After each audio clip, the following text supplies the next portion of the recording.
How you doing, YouTube? Matt Massa Beer Reviews, back with a little bit of Black is Beautiful.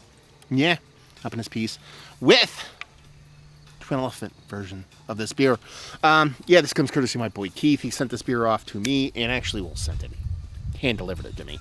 But he also sent it to the guys from Nerd Sense and Kyle from No Hype Beer Review. So definitely go check out those guys' version of this beer, or their review of this beer when you get a chance. Subscribe to their channel. They're awesome peeps. And this is a Imperial Stout, 8% alcohol by volume. I don't know if there's anything else in here. It's one of those sneaky beers that a lot of breweries don't actually write what's on it in the beer. I mean, on the actual label. So we'll see how this sucker plays. Yeah. It's a very bittering recipe. It's very much a Russian Imperial Stout recipe. An Americanized version of Russian Imperial Stout recipe, so it's typically very bittering, so we're kind of prepare ourselves for that. Just under a pinky finger, malt and malt colored head, and just that darkness. I mean, that'd be a stout. So it looks the part of a big old stout, albeit just 8%. About 2% lower than what their base is. Weathered Souls version. I should have said Weathered Souls at the beginning. Anyway, let's get a nose. The amount of coffee I get off this is epically fantastic. There's coffee in here.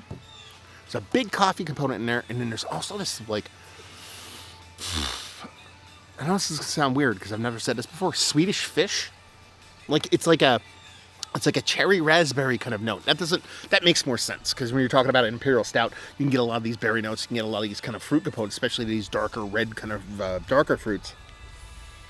But it's all that little dollop of that little synthetic kind of cherry grapey kind of raspberry thing. It's very, very small, but it's really a kind of big roasty, toasty, malted stout that leans into coffee. I don't think there's coffee in here. I think that's all imparted from malts and all that stuff.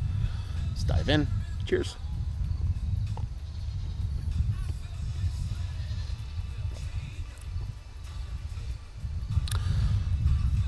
That's delicious. That's a really good beer. There's got to be lactose in this. There's got to be lactose. And there's something else in there. What is that?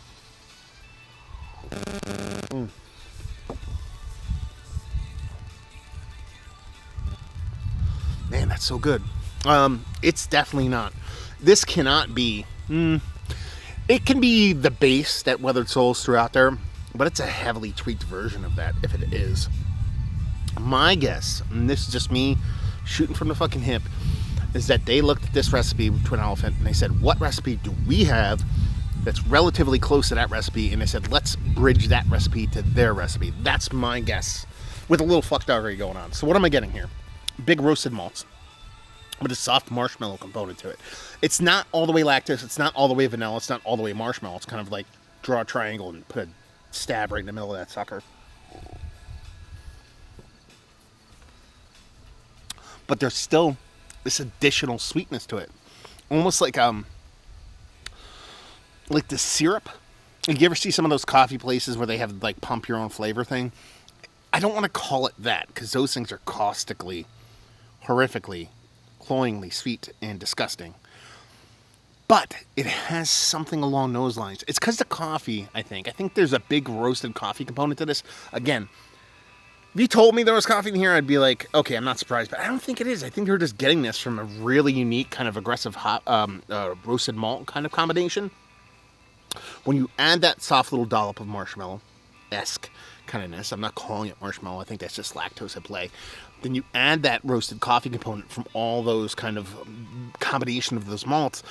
And then add just that soft dollop of that little fruitiness. That fruitiness I typically get at a higher ABV, more often than not Russian Imperial Stout base, which, like I said, the original from Weathered Souls is.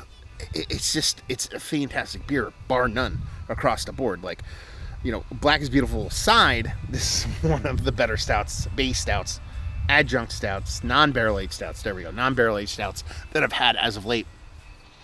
And I know I don't like to do this with the Black is Beautiful beers. I'm not going to rate them. I'm going to say this is, this one's fantastic. It's the best one of all of them. But this is one of the better ones I've had. I have to say that. I mean, it's worthy of mentioning it because this is an absolutely fantastic beer.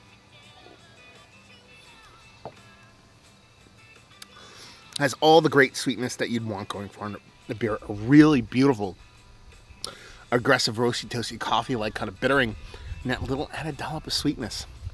That little soft, in the background kind of fruitiness.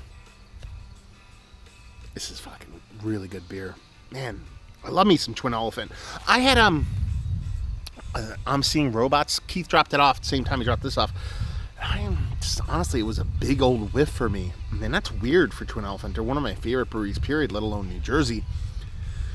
And then I had their porter, which is absolutely epically fantastic. That's that beer times 1,000 on this one. It's not as far as I'm saying as far as amped up and jacked up and that kind of stuff.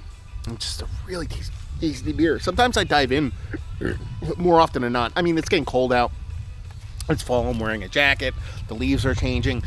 It's cool. I don't mind the stouts and the bigger beers now. But sometimes I kind of hesitant to pull the trigger on them. I'm like, I don't know if I want one tonight.